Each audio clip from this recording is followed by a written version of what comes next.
আসসালামু আলাইকুম। প্রিয় দর্শক, আপনারা জানেন যে দীর্ঘ 17 বছর পর বিএনপির ভারপ্রাপ্ত চেয়ারম্যান জনাব তারেক রহমান দেশে আসছেন। উনি বাংলাদেশ বিমানের একটা নিয়মিত ফ্লাইটে করে ওনার নিজের পরিবারের সদস্যদের নিয়ে ঢাকায় আসবেন। দুপুর 12টা 12:30 এরকম সময়, বিমানের টাইম তো বলা যায় না, হয়তো একটু বিলম্ব হতে পারে। এবং সেখানে ওনার পরিবারের সদস্য ছাড়াও ব্রিটেনে থাকা যে বাংলাদেশের যে মানুষ যারা নাকি বিএনপির রাজনীতির সঙ্গে জড়িত, ওনার সঙ্গে জড়িত, তারাও আসবেন। মানে মোটামুটি একটা বড় বহর। যতটুকু জানা গেছে যে বিমানের অধিকাংশ সিটি আসলে এই সমস্ত লোক দ্বারাই অকুপাইড থাকবে। তারেক রহমানের আগমন উপলক্ষে দেশে মোটামুটি একটা সাজ রব পড়েছে। বিমানবন্দরে যারা নাকি কালকে নিয়মিত যাত্রী বিভিন্ন ফ্লাইটে দেশের বাইরে যাবেন অথবা আসবেন, তাদের জন্য একটা ভোগান্তি হবে, কোনো সন্দেহ নাই। কিন্তু অলরেডি বিমান কর্তৃপক্ষ থেকে বলা হয়েছে যারা যেন ওই দিন যেন যাত্রীর বাইরের লোক যেন একটু কম যান। এরকম হয়, বড় বড় মানুষরা যখন আসেন এবং যখন দীর্ঘ প্রতীক্ষিত অবস্থায় মানুষ আসেন, তখন বিমানবন্দরে এরকম একটা ভিড় হয় এবং এই ভিড়টাকে আমরা আমাদের জীবনের স্বাভাবিক একটা দৃশ্য হিসাবে আমরা গ্রহণ করে থাকি। বঙ্গবন্ধু যখন প্রথম আসলেন জানুয়ারি মাসের 10 তারিখে 1971 সালে, তখন এটা হয়েছিল। আবার এরপরে 80-র দশকের শুরুর দিকে যখন শেখ হাসিনা বিদেশ থেকে ফিরলেন, তখন এরকম দৃশ্যের অবতারণা হয়েছিল, অনেক লোক গিয়েছিল, এবারও যাবেন। কিন্তু এর মধ্যে অনেকগুলো সময় পার হয়ে গেছে, অনেক কিছু বাস্তবতার পরিবর্তন হয়েছে। জনাব তারেক রহমান এই দীর্ঘ সময়টা যুক্তরাজ্যে অবস্থান করেছেন এবং সেখানে উনি খুবই সচল এবং স্বাভাবিক এবং সক্রিয় অবস্থায় ছিলেন। ওখানে বসে উনি ওনার দলকে পরিচালনা করেছেন। এখন তো ইন্টারনেটের যুগ, উনি নিয়মিত সবার সঙ্গে ভিডিও কনফারেন্স করেছেন, দলকে নির্দেশনা দিয়েছেন, দলের নেতাকর্মীর সঙ্গে নিয়মিত মিটিং করেছেন। কাজেই ওনার অনুপস্থিতি এবং আগের যারা ছিলেন তাদের অনুপস্থিতি আসলে একভাবে বিচার করা যাবে না। এবং যুক্তরাষ্ট্রে থাকার কারণে যারা ওনার রিসেন্ট বক্তৃতা শুনেছেন, বিভিন্ন কথা শুনেছেন, তাদের মধ্যে অনেকেই এটুকু অন্তত আমি বলতে শুনেছি অনেককে, যে তারেক রহমান 17 বছর আগে এখান থেকে গিয়েছিলেন, এটা যেন অন্য এক তারেক রহমান। উনি আগের চেয়ে অনেক বেশি পরিণত এবং রাজনৈতিকভাবে ওনার কথাবার্তায়, বাচনভঙ্গিতে আমরা একজন ম্যাচিউরড রাজনীতিবিদকে দেখতে পেয়েছি। তারেক রহমানের অনেক পরিবর্তন হয়ে গেছে, এরকম কথা অনেককে আমি বলতে শুনেছি। আমার প্রশ্ন হচ্ছে যে তার এই পরিবর্তনটা এখানে যারা তার দলের লোকজন আছে তাদেরকেও কি প্রভাবিত করতে পেরেছে? এটা কিন্তু একটা বড় প্রশ্ন। এই প্রশ্নে আমরা আসবো। তার আগে একটু বলে নেই যে তারেক রহমান সাহেব এসে কি কি করবেন। প্রথম 3 দিনের একটা ধারণা তো আমরা অলরেডি পেয়েছি, দলের পক্ষ থেকে বলা হয়েছে। উনি 11:30টার দিকে ঢাকায় ওনার নামার কথা। আগে সিলেটে যে প্লেনটা আসবে, সেই প্লেনটা আগে সিলেটে যাবে, সিলেটে যাত্রা বিরতি করে সেখান থেকে আবার ঢাকায় আসবে। তো মোটামুটি ঢাকায় আসতে তাদের সময়, যে সময়টা ধরা হচ্ছে সম্ভাব্য, সেটা হলো 11টা 20 মিনিটের দিকে। এর আগে আজকে মধ্যরাতে, এখন আমি যখন কথা বলছি তার কিছুক্ষণ পরেই উনি কিন্তু ওখান থেকে রওনা হবেন, আজকে মধ্যরাতে রওনা হবেন। তারপর আগামীকালকে দুপুরের দিকে এসে ঢাকায় উনি পৌঁছবেন। পৌঁছার পর সেখান থেকে ওখানে যারা দলের শীর্ষ পর্যায়ের নেতা যারা আছেন তারা ওনাকে বিমানবন্দরে অভ্যর্থনা জানাবেন এবং জানানোর পর সেখান থেকে উনি সড়ক পথে এভার কেয়ার হাসপাতালে যাবেন, বসুন্ধরা রেসিডেন্সিয়াল এরিয়াতে। ওখানে যাবেন এই কারণে যে এভার কেয়ার হাসপাতালে ওনার মা, বিএনপির যে শীর্ষ নেতা বেগম খালেদা জিয়া, উনি অসুস্থ অবস্থায় উনি চিকিৎসাধীন আছেন, মাকে দেখতে উনি ওখানে যাবেন। যাওয়ার আগে পথে এই 300 ফুট যে জায়গাটা আছে, যেটা নতুন নামকরণ করা হয়েছে 36 জুলাই এক্সপ্রেস ওয়ে, সেই 300 ফুটে উনি একটা সম্বর্ধনা অনুষ্ঠানে যোগ দেবেন। এবং সম্বর্ধনা অনুষ্ঠানের জন্য একটা মঞ্চ এরই মধ্যে তৈরি করা হচ্ছে। মঞ্চ তৈরি হয়ে গেছে প্রায়, এখন আরেকটু সাজসজ্জা বাকি আছে। এখনই অনুষ্ঠান হবে কালকে সকালে দুপুরে 11টা 20 উনি নামেন। ওখান থেকে আসতে আসতে 12টা 12:30 অথবা 1টা বেজে যাবে। তার এখনো 12 ঘন্টারও বেশি সময় আগে থেকে, আজকে সন্ধ্যা থেকে ওখানে কিন্তু প্রচুর মানুষ ভিড় জমিয়েছে, দেশের বিভিন্ন এলাকা থেকে লোকজন এখানে আসা শুরু করেছে, এবং যাতে দিকে তারা ঠিকঠাক মতো আসতে পারে অনেকে নিজেরা গাড়ি নিয়ে চলে এসেছে, বাস ভাড়া করে চলে এসেছে। এবং আগামীকালকে বাংলাদেশ আপনার রেলওয়ের যেটা আছে তাদেরও 10টা বিশেষ ট্রেন এই জন্য বরাদ্দ করা হয়েছে যাতে নাকি তারা নির্বিঘ্নে আসতে পারে। এবং এই 10টা ট্রেনের যে ভাড়া, সেই ভাড়াও অলরেডি রেলওয়েকে দিয়ে দেওয়া হয়েছে, যেটা নাকি বিএনপি দিচ্ছে। মানে প্রস্তুতির কোনো শেষ নেই, এখন থেকে শুরু হয়েছে বিপুল প্রস্তুতি। তারেক রহমানকে সম্বর্ধনা জানানো হবে এবং আসার পর উনি কী করবেন সেগুলো মোটামুটি একটা ধারণা কিন্তু পাওয়া গেছে। এই যে উনি এখানে শেষ করে, এই সম্বর্ধনা শেষ করে উনি গুলশানে যাওয়ার আগে বাসা, উনি নিজে যেখানে থাকবেন সে বাসাও ঠিক করা হয়েছে। সেখানে যাওয়ার আগে উনি তার মাকে দেখতে এভার কেয়ারে যাবেন, তারপরে বাসায় যাবেন। তারপরে এই দিন আর কালকে আর কোনো অনুষ্ঠান থাকবে না। তারপরের দিন মানে 26 তারিখে শুক্রবার দিন উনি জুম্মা নামাজের পর তিনি এই শেরেবাংলা নগরে যাবেন, যে জিয়ার কবর জিয়ারত করবেন। সেখান থেকে জাতীয় স্মৃতিসৌধে যাবেন, যে মুক্তিযোদ্ধা শহীদদের প্রতি শ্রদ্ধা জানাবেন।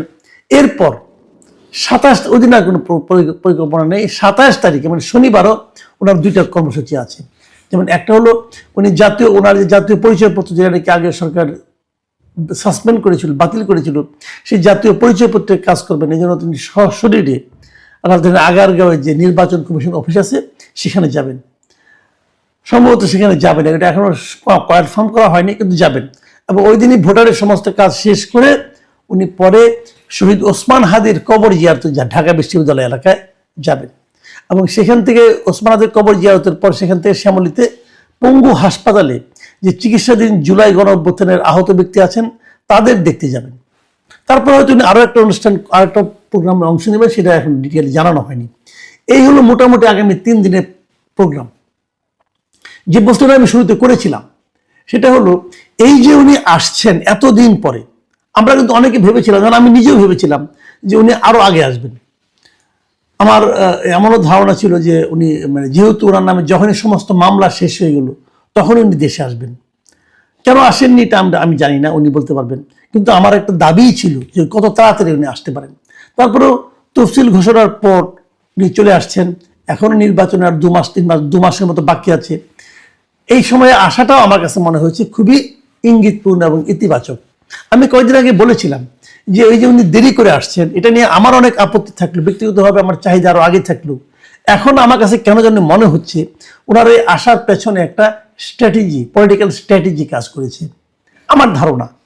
কারণ ওনারা তো পলিটিক্স করেন, ওনারা নিশ্চয়ই আমাদের চেয়ে, আমাদের মতো সাধারণ মানুষের চেয়ে অনেক বেশি বুঝেন। ওনাদের হিসাব নিকাশ সম্পূর্ণ ডিফারেন্ট। আমাদের হিসাব নিকাশের মধ্যে, আমাদের চাহিদার মধ্যে আবেগ থাকে, ওনাদের চাহিদা এবং হিসাব নিকাশের মধ্যে যুক্তি থাকে।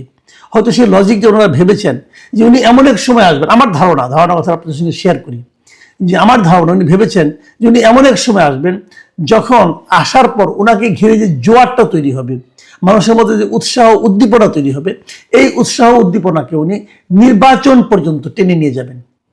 মানে আগামী 2 মাস সময় পর্যন্ত, 2 মাস না 1.5 মাস বলেন, আগামী 1.5 মাস পর্যন্ত সময় এটাকে উনি প্রচন্ড বেগে টেনে নিয়ে যাবেন। 1.5 মাস টেনে নেওয়া যতটা সহজ, 1.5 বছর কিন্তু টেনে নেওয়া অতটা সহজ নয়। কাজেই একটা জোয়ারের মধ্যে উনি আসার পরে নির্বাচন নিয়ে জোয়ার তৈরি হবে এবং সেই জোয়ারটাকে উনি নির্বাচনের দিন পর্যন্ত সচল রাখবেন। আমার ধারণা এই ধরনের একটা স্ট্র্যাটেজি তারা হয়তো বা করেছে। উনি আসার পর নানা রকম কর্মসূচি তৈরি হবে, উনি কি করবেন জানি না, বাট আমার কিছু ওনার কাছে কিছু বক্তব্য, আমার চাহিদা, এটা আমি এই সুযোগে জানাতেই চাই। দেখুন, তারেক রহমান ব্যক্তি হিসেবে উনি কি করবেন না করবেন, অথবা বিএনপিকে নির্বাচনে বিজয়ী হতে হবে কি হবে না, জামাতে ইসলাম কতটুকু ভালো করবেন কি করবেন না, অথবা জামাতের আমির যিনি আছেন ডক্টর শফিকুর রহমান, তিনি কতটুকু স্মার্টলি পুরো বিষয়টাকে হ্যান্ডেল করবেন, এগুলো নিয়ে কিন্তু ভাই আমার নিজস্ব কোনো মাথা ব্যথা নাই, আমার কোনো পক্ষপাতিত্বও নাই। আমার বক্তব্য হলো যে ওনারা কি করলে পর আমার দেশটার ভালো হবে, আমরা সাধারণ মানুষ ওনাদের কোন কাজের উপর ভরসা করে আছি, আমরা ওনাদের কাছ থেকে দেশের স্বার্থে কি আশা করি, সেটাই হলো আমার মূল চাহিদা। এরই মধ্যে প্রায় 1 বছর 4 মাস তো পারই হয়ে গেল হাসিনা সরকারের পতনের পর। ইন্টারিম গভর্নমেন্ট ছিল, কিন্তু তাদের কাজকর্মে, তাদের কাছে আমাদের যে প্রত্যাশা ছিল তার কতটুকু মিটেছে এটা নিয়ে কিন্তু সন্দেহ অনেকেরই আছে, আমার তো খুব বেশি আছে। আমি মনে করি তারা তেমন কোনো ভালো কাজ করতে পারেন নাই, এমন কিছু করতে পারেন নাই যা নাকি আমাদের দেশের জন্য দীর্ঘ মেয়াদে অথবা স্বল্প মেয়াদে অসাধারণ ভালো কোনো সম্ভাবনা তৈরি করেছে। এটা আমার কাছে কখনোই মনে হয় নাই। ওনারা যার যার ব্যক্তিগত স্বার্থ, যা নাকি বাই চান্স উপদেষ্টা হয়ে গেছেন, তারা তাদের ব্যক্তিগত স্বার্থ চরিতার্থ করেছেন। কেউ কেউ ঝিমিয়েছেন, কেউ কেউ কোনো কাজই করেননি, চুপচাপ বসে থেকেছেন, সরকারি টাকায় চিকিৎসা করেছেন, এগুলো হতে পারে। বাট আমি মনে করি না যে ওনারা যে বিশাল কিছু করে দেখিয়ে দিয়েছেন যে দেশ কীভাবে চলতে হয়। ওনারা একটা সংস্কার নামক একটা কাজ করেছেন, সেই সংস্কারের কোনো প্রতিফলন কিন্তু আমরা ওনাদের এই সরকারের মধ্যেও দেখিনি, যেটা দেখা উচিত ছিল। ওনারা যদি দেখাতে পারতেন যে ওনারা কীভাবে চালাচ্ছেন, সেটা বলতে পারতেন যে আমরা সংস্কারের এই কাজগুলো নিজেদের মধ্যে অ্যাডপ্ট করেছি, অতএব আপনারা যদি সংস্কারের পক্ষে ভোট দেন তাহলে হয়তো এই জিনিসগুলো আপনারা বাস্তবে দেখতে পারবেন। সেটা কি আমরা কেউ জানি না।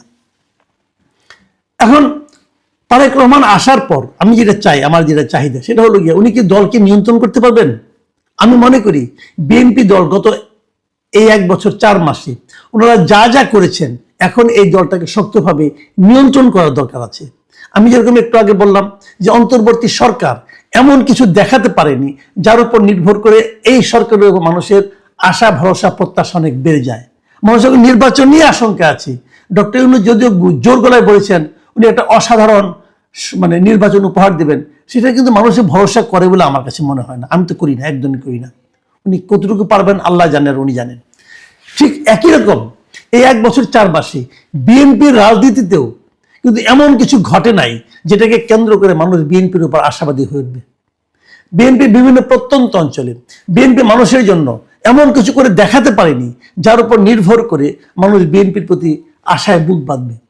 বরঞ্চ নানা জায়গায় বিভিন্ন উপজেলা পর্যায়ে, জেলা পর্যায়ে আমরা দেখেছি বিএনপি অথবা বিএনপির নামধারী অথবা বিএনপির নেতার সঙ্গে সম্পর্ক আছে এরকম লোকদের কি তাণ্ডব আমরা কিন্তু দেখেছি। তাদের চাঁদাবাজি দেখেছি, তাদের দখলদারিত্ব দেখেছি। এটা অস্বীকার করার কোনো উপায় নাই। এই জায়গাটাতে কিন্তু জামাতে ইসলাম অনেকটা এগিয়ে আছে। তারা তো এই কাজগুলো, এই ধরনের কাজ সাধারণত করেইনি, তারা আবার অন্য জায়গায় দখলদারিত্ব করেছে। তারা বিভিন্ন শিক্ষা প্রতিষ্ঠান, বিভিন্ন প্রশাসনের গুরুত্বপূর্ণ পদ, এই সমস্ত জায়গায় কিন্তু তাদের দখলদারিত্ব আবার পরিচালিত হয়েছে। দু ধরনের। একদল তাৎক্ষণিক লাভের কথা ভেবেছে, একটা দল পুরো দলের বাইরে ব্যক্তি হিসেবে তার লাভের কথা ভেবেছে বিএনপি, আর জামাত বিপরীত দিকে তার দলের কথা ভেবেছে, দলীয় আদর্শের কথা ভেবেছে। সে আদর্শ আমার আপনার পছন্দ নাও হতে পারে, কিন্তু তারা তাদের কথা ভেবেছে এবং তারা সেই অনুযায়ী দীর্ঘমেয়াদী কিছু পদক্ষেপ নিয়েছে। এখন তারেক রহমান সাহেব আসার পর উনি কি ওনার দলকে নিয়ন্ত্রণ করতে পারবেন? উনি কি ওনার দলকে গণমুখী করতে পারবেন? ওনার দলের বিভিন্ন আঞ্চলিক নেতৃবৃন্দের প্রতি সাধারণ মানুষের যে পুঞ্জীভূত ক্ষোভ, সাধারণ মানুষের যে বিরক্তি, সেই বিরক্তি কি উনি দূর করতে পারবেন? পারলে কিভাবে পারবেন? সেই জিনিসটা আমাদের কিন্তু জানার আগ্রহ আছে। আমার নিজের ব্যক্তিগত সাজেশন হলো ওনার উচিত হবে এই সময় পুরো দেশকে চষে বেড়ানো। দেশের প্রত্যেকটা জেলায় উপজেলায় উনি যদি যেতে পারেন, মানুষের অভাব অভিযোগ শুনতে পারেন এবং সে অনুযায়ী ব্যবস্থা নিতে পারেন, দু এক জায়গায় নিজে উপস্থিত থেকে, সেটা হবে মানুষের মধ্যে ওনার প্রতি একটা আস্থা। মনে রাখতে হবে এই মুহূর্তে মানুষ কিন্তু ভোট দেবে বিএনপিকে না, কারণ বিএনপির চেহারা তাদের দেখা হয়ে গেছে। তারা ভোট দিবে তারেক রহমানকে। এই জিনিসটা কিন্তু তারেক রহমানকে বুঝতে হবে, কারণ তারেক রহমানকে ঘিরেই সাধারণ মানুষের মধ্যে একটা প্রত্যাশা আছে। সেই প্রত্যাশাকে আপনাকে জাগিয়ে রাখতে হবে। বিপরীত দিকে এই দেশে তারেক রহমান গত 17 বছর ছিলেন না। এই 17 বছরে কিন্তু দেশের মানুষ তারেক রহমানকে দেখে নাই। যারা তারেক রহমানকে সর্বশেষ দেখেছেন সেই 1/11-এর সময়, সেই সময় তাদের দেখার সঙ্গে কিন্তু কিছুটা এক ধরনের ইমেজ তার তৈরি করা হয়েছিল। বিগত 17 বছর ধরে সেই নেতিবাচক ইমেজটাকে কিন্তু নার্সিং করা হয়েছিল। সেই ইমেজের সঙ্গে তারেক রহমানের সঙ্গে জড়িত ছিল হাওয়া ভবন, জড়িত ছিল হাওয়া ভবনের কিছু লোকজন। মানুষ কিন্তু এখন দেখতে চাইবে যে তারেক রহমান এখন যখন আসছেন, ওনার আশেপাশে কি হাওয়া ভবনের সেই লোকগুলি এখনো আছেন? এটা কিন্তু মানুষ দেখতে চাইবে। যদি একজন দুজনকেও দেখতে পায়, মানুষ ওটা থেকেই সিদ্ধান্ত উপনীত হবে তাহলে তো হাওয়া ভবন এখনো আছে। হাওয়া ভবন কি করেছে কি করেনি, হয়তো হাওয়া ভবন কোনো খারাপ কাজই করেনি, হয়তো করেনি, আমি ধরে নিচ্ছি করেনি। যদি নাও করে থাকে, কিন্তু হাওয়া ভবনের ইমেজটা কিন্তু পুনরুদ্ধার করা কঠিন। মানুষের মনে হাওয়া ভবন ছিল একটা দুর্নীতি এবং স্বেচ্ছাচারিতার প্রতীক। সেই প্রতীকের সঙ্গে যারা জড়িয়ে আছেন, যারা ওই সময় ওনার আশেপাশে ছিলেন, যদি সেই লোকগুলি এখনো থাকেন, মানুষের মধ্যে কিন্তু সেই আশঙ্কাটা আবার জন্ম নেবে।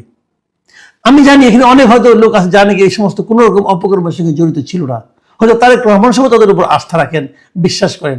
তারপরেও আমি বলবো যে এরকম একটা কমন যে একটা ইমেজ, কমন যে একটা মানুষের মধ্যে পারসেপশন, এই পারসেপশনটা দূর করার জন্য হলেও সেই লোকগুলিকে আপনি দূরে রাখুন। সেই লোকগুলো আপনার জন্য কোনো বাড়তি মাইলেজ যোগ করবে না, এটা মাথায় রাখতে হবে। পাশাপাশি একদম প্রত্যন্ত অঞ্চলে আপনাকে যেতে হবে, আপনি ঘুরে আসেন, এক জাস্ট একটা চক্কর দিয়ে আসেন। এটা আপনার দলের ইমেজকে অনেক গ্রহণযোগ্য করে তুলবে। আর এখানে কেন্দ্রীয় পর্যায়ে যারা সবসময় আপনাকে চারদিকে ঘিরে থাকবে, এই লোকগুলোর উপর যে মানুষের খুব একটা আস্থা আছে তা কিন্তু আমি মনে করি না। এদের অনেককে মানুষের দেখা শেষ।